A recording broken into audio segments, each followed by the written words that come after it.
إن الحمد لله نحمده ونستعينه ونستغفره ونؤمن به ونتوكل عليه ونعوذ بالله من شرور أنفسنا ومن سيئات أعمالنا. من يهده الله فلا مضل له ومن يضلل فلا هادي له. وأشهد أن لا إله إلا الله وحده لا شريك له وأشهد أن محمدا عبده ورسوله.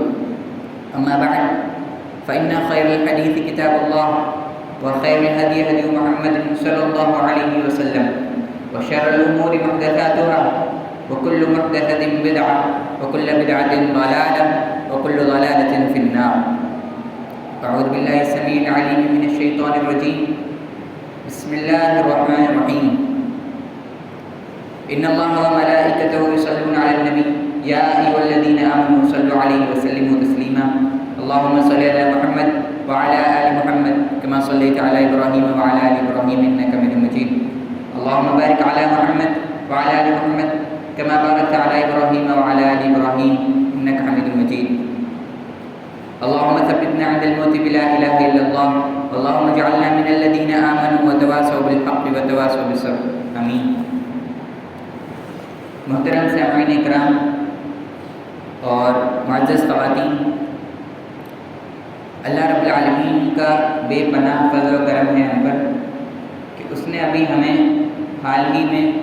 عشرہ ذی الحجہ یعنی ذی الحجہ کے شروع کے 10 دنوں سے نوازا، جو پورے سال کے سب سے بہترین دن ہوتے ہیں، اور اس نے ہمیں اس میں زیادہ سے زیادہ عبادت کرنے کی توفیق عطا فرمائی. فللہ الحمد والمنہ. اسی طریقے سے اللہ رب العالمین نے ہمیں عید الاضحیٰ کی نعمت سے نوازا اور ہمیں اس میں خوشیاں منانے کی توفیق عطا فرمائی.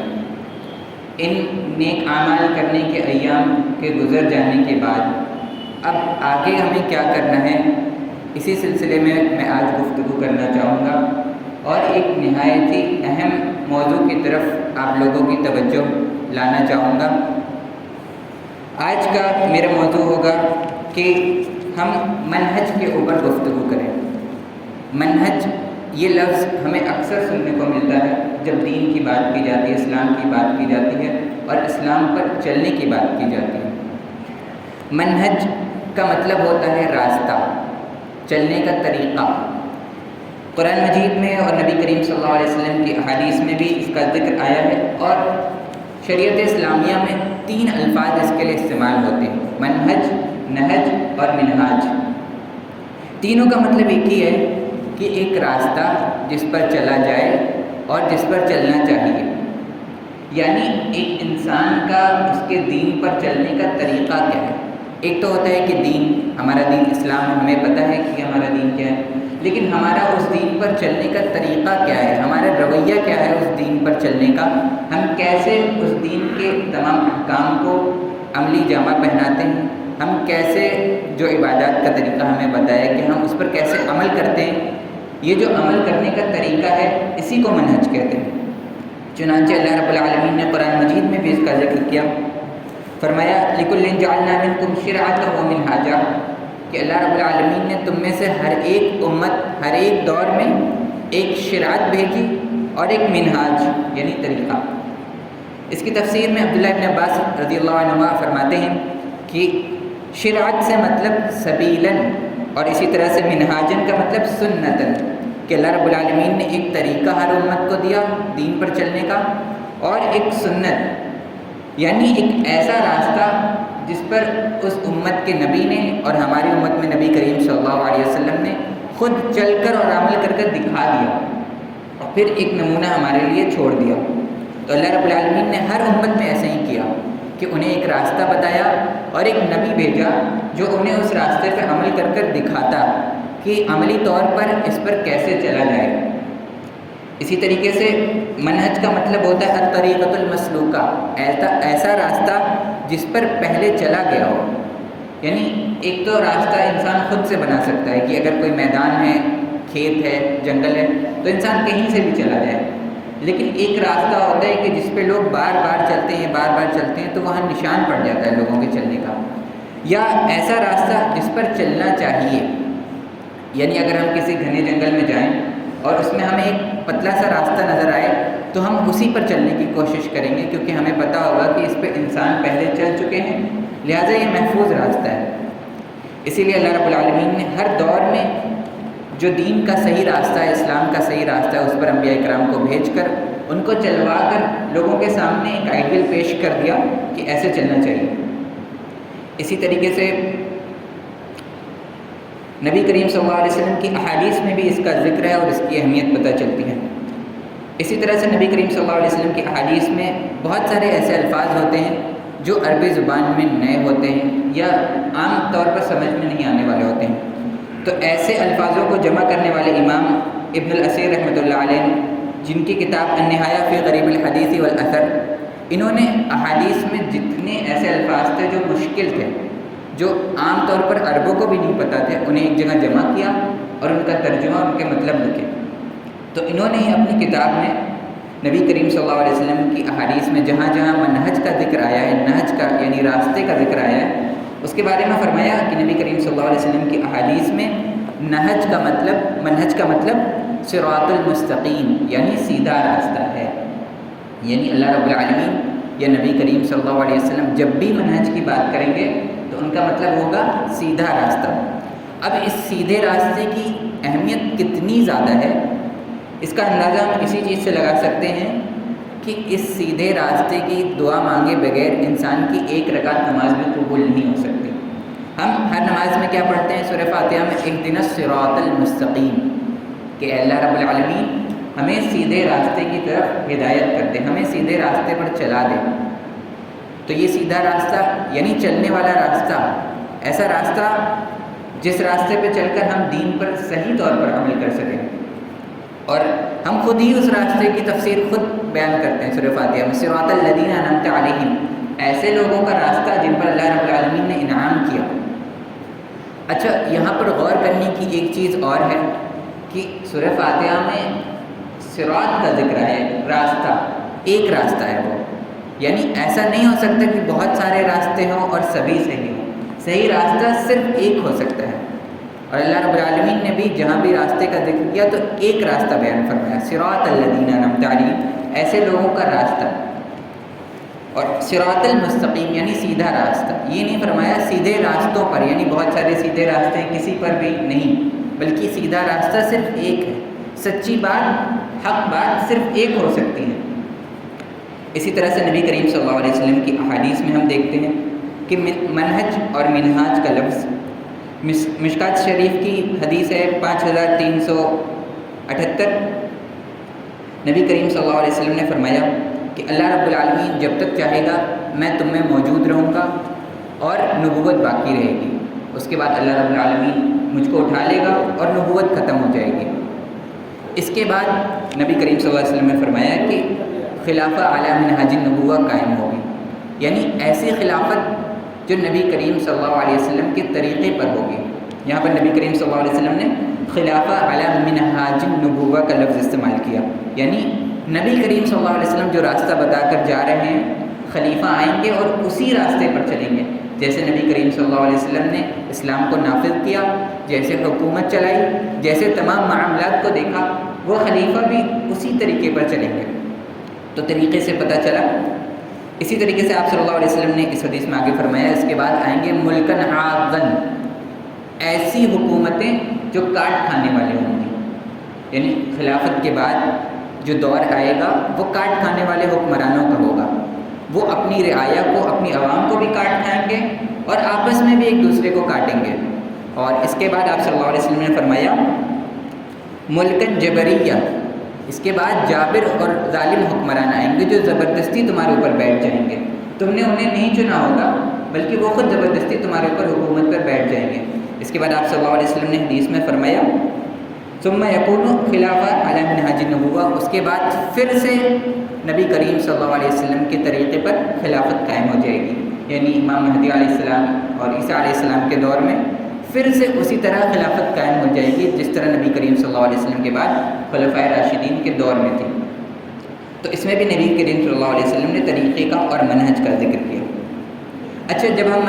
منہج کی بات کرتے ہیں تو اس کے ٹھیک اپوزٹ، اس کی ٹھیک الٹی ایک چیز ہے جسے ہم تقلید کہتے ہیں۔ منہج کا مطلب ہوتا ہے ایک طریقہ جس پر انسان آنکھ کھول کر چلتا ہے، اس کے بارے میں معلومات حاصل کرتا ہے اور اس پر چلتا ہے۔ تقلید اس کی ٹھیک اپوزٹ، اس کی ٹھیک متضاد چیز ہے، الٹی چیز ہے۔ یعنی انسان نے کوئی طریقہ نہیں اپنایا بلکہ اپنی آنکھ بند کی اور کسی کے پیچھے چل پڑا۔ اب اسے اس بات کی پرواہ نہیں کہ وہ انسان کس طرف جا رہا ہے، کون سے راستے پر جا رہا ہے، بلکہ آنکھ بند کر کے چلتے چلے گئے۔ اور جب ہم آج اپنے معاشرے پر دائرانہ نظر ڈالتے ہیں تو پتہ چلتا ہے کہ لوگوں کی دین پر چلنے کا طریقہ، یعنی لوگوں کا منہج کئی طرح کا ہے۔ پہلی قسم تو وہ لوگ ہیں جو بالکل ہی دین سے لا یعنی ہیں، جو بالکل دین سے غنی ہیں، جن کو دین سے کوئی مطلب نہیں، بالکل اس سے الگ تھلگ ہیں، جنہیں ہم ملحد کہتے ہیں، ایتھیسٹ کہتے ہیں، ایگنوسٹک کہتے ہیں، جن کا نہ اللہ رب العالمین پر ایمان نہ دین، ان کے لیے دنیا کی زندگی پوری زندگی ہے، اس کے بعد ان کے لیے کوئی تصور ہی نہیں، تو ان کا کوئی طریقہ ہے ہی نہیں زندگی گزارنے کا اور دین پہ چلنے کا۔ دوسرے ہمیں وہ لوگ نظر آتے ہیں جو نبی کریم صلی اللہ علیہ وسلم کے طریقے پہ چلتے ہیں، جو نبی کریم صلی اللہ علیہ وسلم طریقہ اور سنت بتا کر گئے اسی پر چلنے کی کوشش کرتے ہیں، اور اپنے چھوٹے سے چھوٹے عمل میں بھی اس بات کا لحاظ رکھتے ہیں کہ یہ چیز نبی کریم صلی اللہ علیہ وسلم کے فرمان کے مطابق ہو، اللہ رب العالمین کے قرآن مجید کے مطابق ہو۔ تیسرے ہمیں وہ لوگ نظر آتے ہیں جو دین پہ تو چلتے ہیں لیکن ان کا طریقہ غلط ہے۔ ان کا طریقہ کیا ہے کہ ہم اپنے آباء و اجداد، ہمارے والدین، ان کے والدین، ان کے والدین، جو طریقت اور جو راستہ چلا آ رہا ہے، جو رواج چلا آ رہا ہے، اسی پر آنکھ بند کر چلے جاتے ہیں۔ یہ اپنے آباء و اجداد، اپنے والدین، اپنے دادا پر دادا کی تقلید کرنا اور انہی کے راستے پر بغیر سوچے سمجھے چلتے چلے جانا، یہ چیز اللہ رب العالمین کو کتنی زیادہ ناپسندیدہ ہے، اس کا اندازہ آئیے ہم قرآن مجید سے لگاتے ہیں۔ اللہ رب العالمین نے بہت ساری آیات میں اس کا ذکر کیا۔ اللہ رب العالمین نے سورہ بقرہ کی آیت نمبر 170 میں فرمایا وَإِذَا قِيلَ لَهُمُ اتَّبِعُوا مَا أَنزَلَ اللَّهُ قَالُوا بَلْ نَتَّبِعُ مَا أَلْفَيْنَا عَلَيْهِ آبَاءَنَا أَوَلَوْ كَانَ آبَاؤُهُمْ لَا يَعْقِلُونَ شَيْئًا وَلَا يَهْتَدُونَ، کہ جب ان لوگوں سے کہا جاتا ہے کہ آؤ اس چیز کی اتباع کرو، اس چیز کی پیروی کرو جو اللہ رب العالمین نے نازل کی ہے، یعنی قرآن مجید اور نبی کریم صلی اللہ علیہ وسلم کی احادیث، آؤ اس کی طرف آؤ، اس کی پیروی کرو، تو کیا جواب دیتے ہیں؟ قالوا بل نتبع ما الفینا علی آباءنا، کہ نہیں ہم تو اس کی پیروی کرتے ہیں جو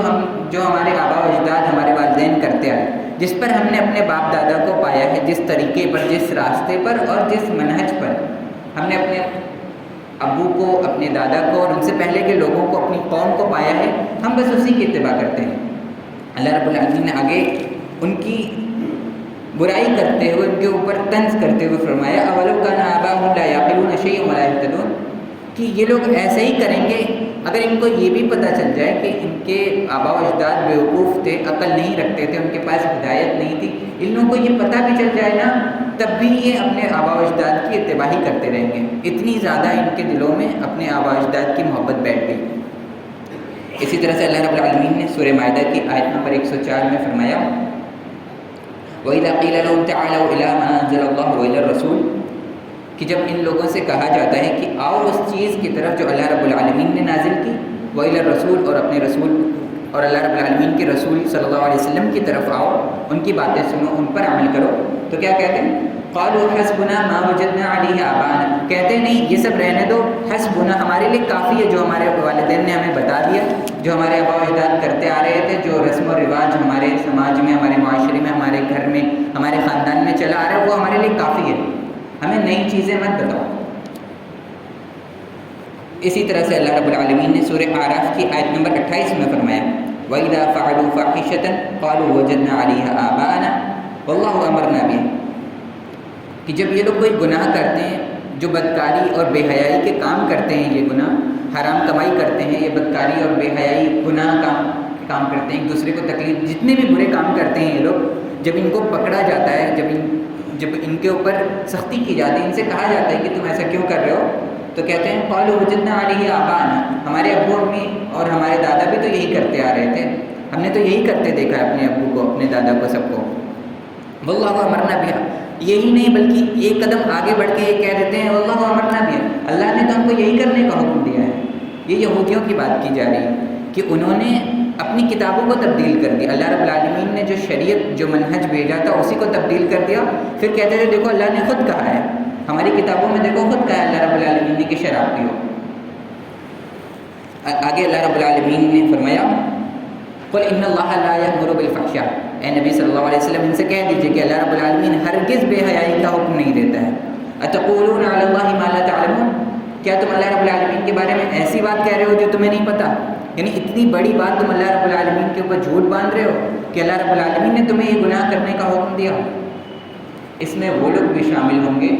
جو قرآن اور حدیث کی باتوں کو توڑ مروڑ کر پیش کرتے ہیں اور کہتے ہیں کہ دیکھو یہاں پر تو آنکھ بند کر چلنے کا حکم دیا گیا, نبی کریم صلی اللہ علیہ وسلم نے تقلید کا حکم دیا ہے, نعوذ باللہ.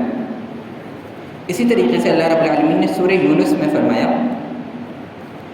جب انبیاء کرام ہر نبی کے ساتھ یہی ہوا, ہر نبی کی آپ جو کہانی اللہ رب العالمین نے قرآن مجید میں ذکر کی, ہر نبی کے قصے میں آپ کو یہی چیز ملے گی, یہی سیم تھیم ملے گی کہ جب وہ نبی اپنی قوم سے کہتا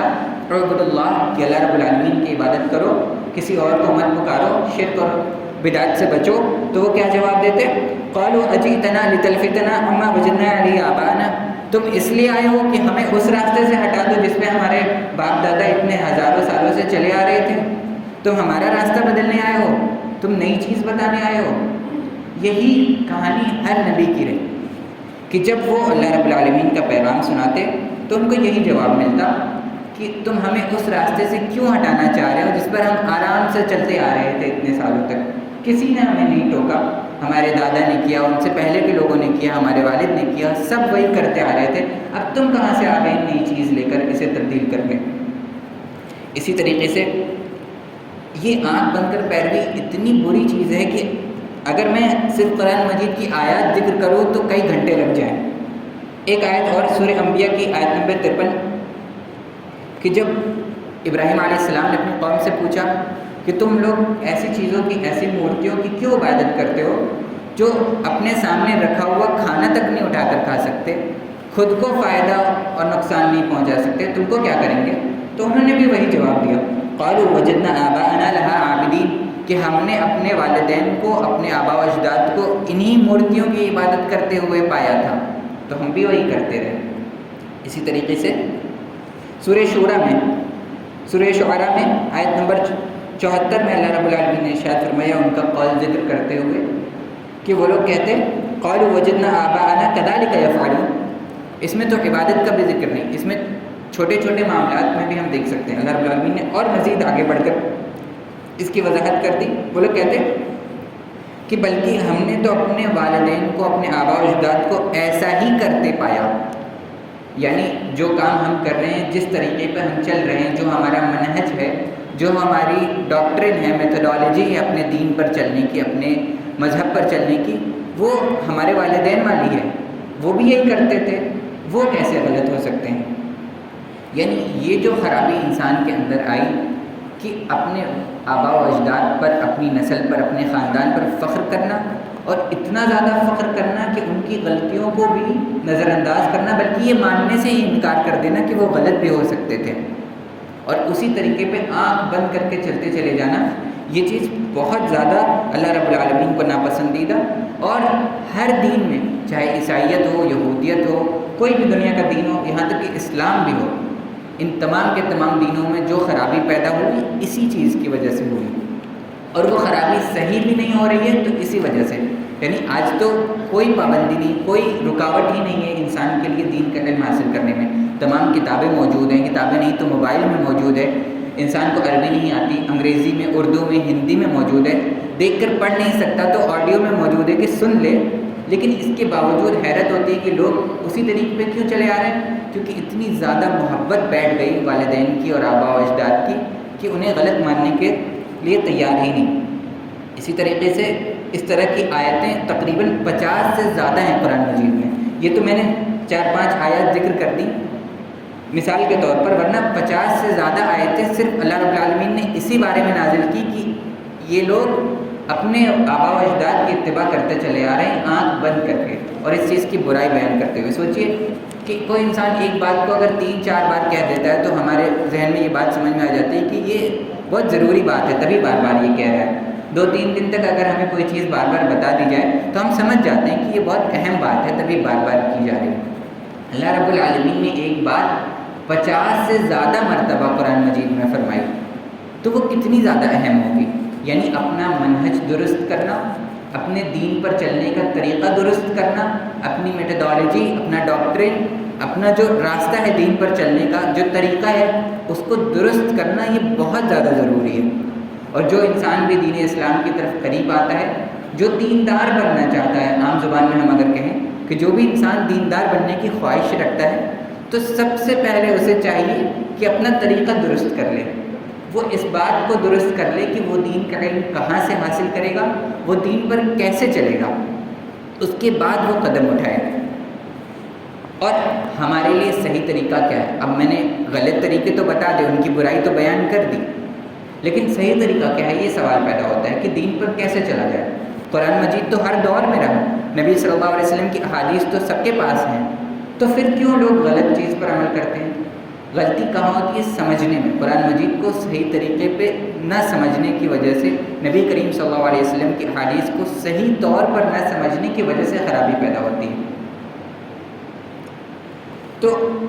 اب سوال یہ پیدا ہوتا ہے کہ قرآن مجید کو ہم صحیح طریقے سے کیسے سمجھیں، حدیث کو صحیح طریقے سے کیسے سمجھیں، آپ کی والی حدیث سمجھیں، اپنی والی حدیث سمجھیں۔ ہر انسان الگ الگ طریقے سے ہر آیت کی تفسیر بیان کرتا ہے۔ ایک ہی حدیث کو دو لوگ سمجھاتے ہیں اور دونوں بالکل الٹا مطلب نکالتے ہیں اس حدیث سے۔ تو ایک عام انسان جس نے دین کا علم بچپن سے حاصل نہیں کیا، جو باقاعدہ مدرسہ نہیں گیا، جس نے فقہ، حدیث اور یہ تمام علوم، تفسیر وغیرہ نہیں پڑھی، وہ دیکھ کر گھبرا جاتا ہے کہ وہ دین پر کیسے عمل کرے۔ ایک ہی چیز کو الگ الگ علماء الگ الگ طریقے سے بیان کرتے ہیں۔ ایک کہتا ہے کہ سورہ فاتحہ پڑھے بغیر نماز نہیں مکمل ہوگی، دوسرا کہتا ہے کہ جو نماز میں سورہ فاتحہ پڑھے اس کے منہ میں انگارے ڈال دو۔ تو انسان پریشان ہو جاتا ہے کہ آخر سچ ہے کیا؟ تو سچ جاننے کا طریقہ اللہ رب العالمین نے سورہ بقرہ کی آیت نمبر 137 میں ارشاد فرمایا، صحابہ اکرام کو مخاطب کرتے ہوئے فرمایا، فَإِنْ آمَنُوا بِمِثْلِ مَا آمَنْتُمْ بِهِ فَقَدِ اهْتَدَوْا وَإِنْ تَوَلَّوْا فَإِنَّمَا هُمْ فِي شِقَاقٍ فَسَيَكْفِيكَهُمُ اللَّهُ وَهُوَ السَّمِيعُ الْعَلِيمُ کہ اے صحابہ کی جماعت، ان لوگوں سے کہہ دو، وہاں پر یہودیوں سے کہنے کے لیے کہا جا رہا ہے، لیکن یہ چیز اب عام ہے سب کے لیے کہ اے صحابہ، فَإِنْ آمَنُوا بِمِثْلِ مَا آمَنْتُمْ بِهِ کہ اگر یہ تمام لوگ اسی طریقے سے ایمان لائیں گے جس طریقے سے تم لوگ ایمان لائے، یعنی نبی کریم صلی اللہ علیہ وسلم کے صحابہ جس طریقے سے ایمان لائے، جس طریقے سے انہوں نے اسلامی زندگی گزاری، جس طریقے سے انہوں نے قرآن کو سمجھا، جس طریقے سے انہوں نے نبی کریم صلی اللہ علیہ وسلم کی حدیث کو سمجھا، اگر بالکل ایگزیکٹلی اسی طریقے سے کریں گے، فقد اهتدوا تبھی ان کو ہدایت ملے گی۔ وَإِن تَوَلَّوْا اور اگر اس راستے سے یہ بھٹک گئے، اپنی عقل لگانے لگ گئے، کسی اور کی ذہن کے ذریعے قرآن مجید کو اور حدیث کو سمجھنے لگ گئے، فلسفی اور علم کلام میں پڑ گئے، فَإِنَّمَا هُمْ فِي شِقَاقٍ تو پھر یہ گمراہی میں اور نافرمانی میں بھٹک گئے۔ فَسَيَكْفِيكَهُمُ اللَّهُ تو ان کے لیے اللہ رب العالمین ہی کافی ہے، ان کے لیے پریشان مت ہو، اللہ رب العالمین انہیں دیکھ لے گا، وَهُوَ السَّمِيعُ الْعَلِيمُ اور وہی سب کچھ سننے والا، سب کچھ جاننے والا ہے۔ تو اللہ رب العالمین نے بہت ہی آسانی سے ہمیں بتا دیا کہ قرآن مجید کو کیسے سمجھنا ہے، جیسے صحابہ نے سمجھا، حدیث کو کیسے سمجھنا ہے جیسے صحابہ نے سمجھا، کوئی بھی عمل کیسے کرنا ہے جیسے صحابہ نے کیا۔ کیوں صحابہ کی اتنی اہمیت کیوں؟ کیونکہ ان کی تربیت نبی کریم صلی اللہ علیہ وسلم کی آنکھوں کے سامنے ہو رہی ہے۔ وہ کچھ بھی غلطی کرتے ہیں تو نبی کریم صلی اللہ علیہ وسلم فوراً انہیں درست فرما دیتے ہیں۔ وہ خود جا کر نبی کریم صلی اللہ علیہ وسلم سے پوچھ رہے ہیں کہ اے نبی کریم صلی اللہ علیہ وسلم، ہم یہ صحیح کر رہے ہیں یا غلط کر رہے ہیں، ایسے کریں یا ویسے کریں۔ اور اللہ رب العالمین کا بے پناہ انعام اور اکرام اور ہمارے اوپر رحمت ہے اور اس کا فضل اور کرم ہے کہ قرآن مجید آج محفوظ ہے ہمارے پاس، نبی کریم صلی اللہ علیہ وسلم کی احادیث محفوظ ہیں، اسی کے ساتھ ساتھ صحابہ کرام کی زندگیاں بھی ہمارے پاس محفوظ ہیں، جسے اثر کہا جاتا ہے، یعنی قرآن، حدیث اور اثر صحابہ۔ جو حدیث کی کتابیں موجود ہیں اس میں صرف نبی کریم صلی اللہ علیہ وسلم کی باتیں نہیں ہیں، بلکہ یہ بھی لکھا ہے کہ صحابہ اکرام نے اسے کیسے کیا، صحابہ اکرام نے اسے کیسے سمجھا، اس پہ کیسے عمل کیا، ان کے دور میں کیا ہوتا تھا۔ تو اللہ رب العالمین نے یہ چیز بھی محفوظ ہم تک پہنچائی ہے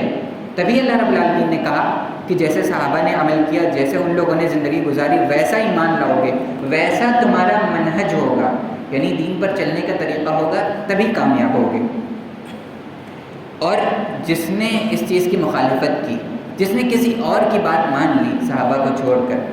جس نے حدیث کا کوئی اور مطلب نکالنے کی کوشش کی، قرآن مجید کی آیات کو توڑ مروڑ کر اپنے فرقے کو صحیح ثابت کرنے کی کوشش کی، جھوٹی احادیث کا سہارا لیا، یا اس حد تک گیا کہ اگر کوئی صحیح حدیث موجود ہے اور اس کا فرقہ اس کے خلاف ہے تو اپنے فرقے کو صحیح ثابت کرنے کے لیے جھوٹی حدیثیں بنا لی، جو یہ سب حرکتوں میں پڑ گیا تو اس کا انجام اللہ رب العالمین سورہ نساء کی آیت نمبر 115 میں فرماتے ہیں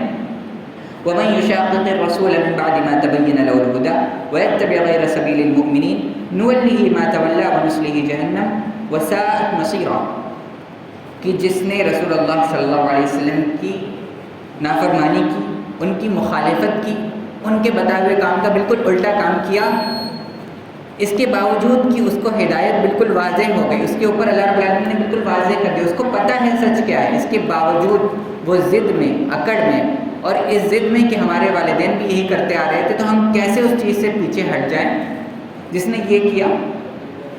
وَيَتَّبِعْ غَيْرَ سَبِيلِ الْمُؤْمِنِينَ، اور مومنوں کا راستہ چھوڑ کر کسی اور راستے پر چلا، یعنی صحابہ کا راستہ جو سیدھا راستہ ہے صراط مستقیم، اسے چھوڑ کر الگ راستوں پر چلا،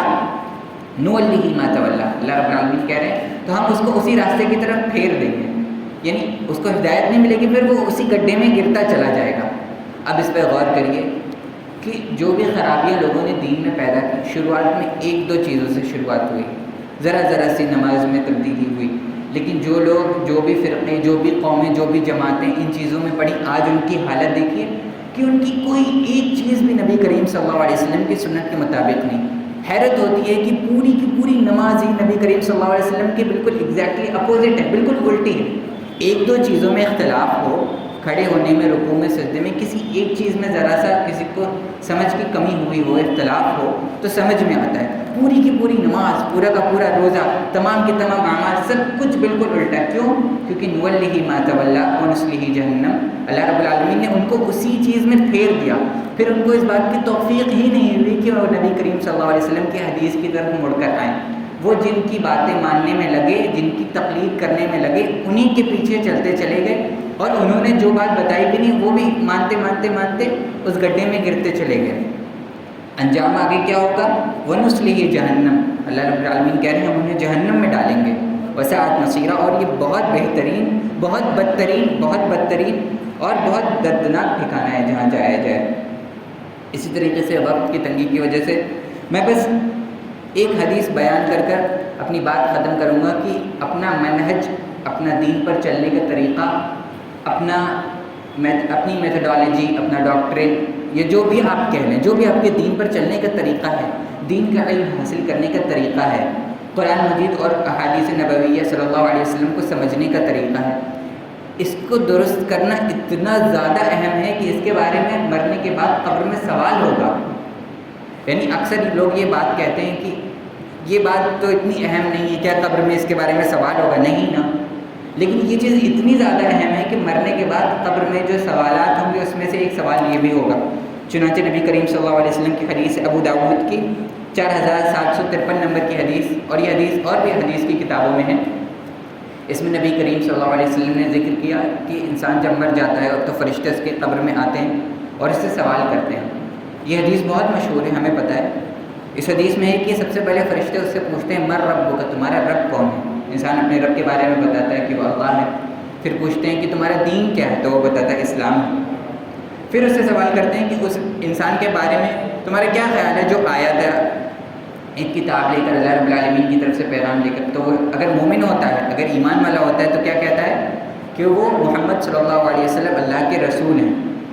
یہ تین سوال تو ہمیں پتہ ہے۔ ایک چوتھا سوال اس حدیث میں ایک اور ہے جسے نبی کریم صلی اللہ علیہ وسلم نے فرمایا کہ جو انسان ان تینوں سوالوں کا صحیح جواب دے گیا، اس سے فرشتے پھر پوچھتے ہیں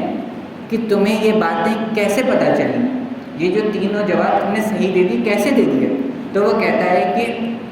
قرأت کتاب اللہ، میں نے اللہ رب العالمین کی کتاب پڑھی، اسے سمجھا، نبی کریم صلی اللہ علیہ وسلم کی سنت کو سمجھا،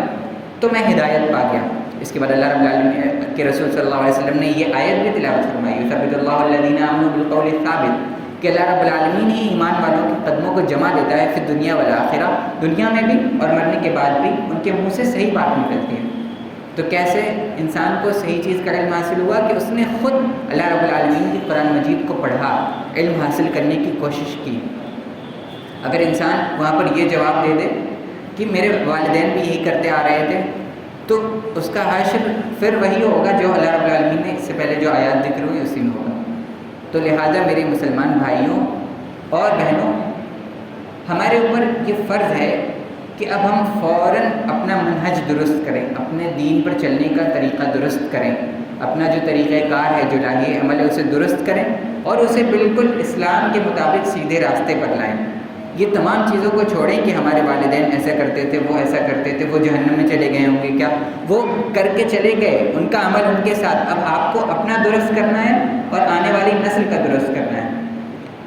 تو اس پر غور و فکر کرنے کی ضرورت ہے، اور صرف غور و فکر اور بات کرنے کی ضرورت نہیں بلکہ عمل کرنے کی ضرورت ہے۔ غور و فکر تو ہزاروں سالوں سے یہ امت کرتی ہی آ رہی ہے، 1500 سال گزر گئے، یہ امت ابھی غور و فکر ہی کر رہی ہے، لہذا عمل کرنے کی ضرورت ہے۔ اللہ رب العالمین سے دعا ہے کہ ہمیں اس بات کی توفیق عطا فرمائے، آمین۔ وما علینا البلاغ والسلام۔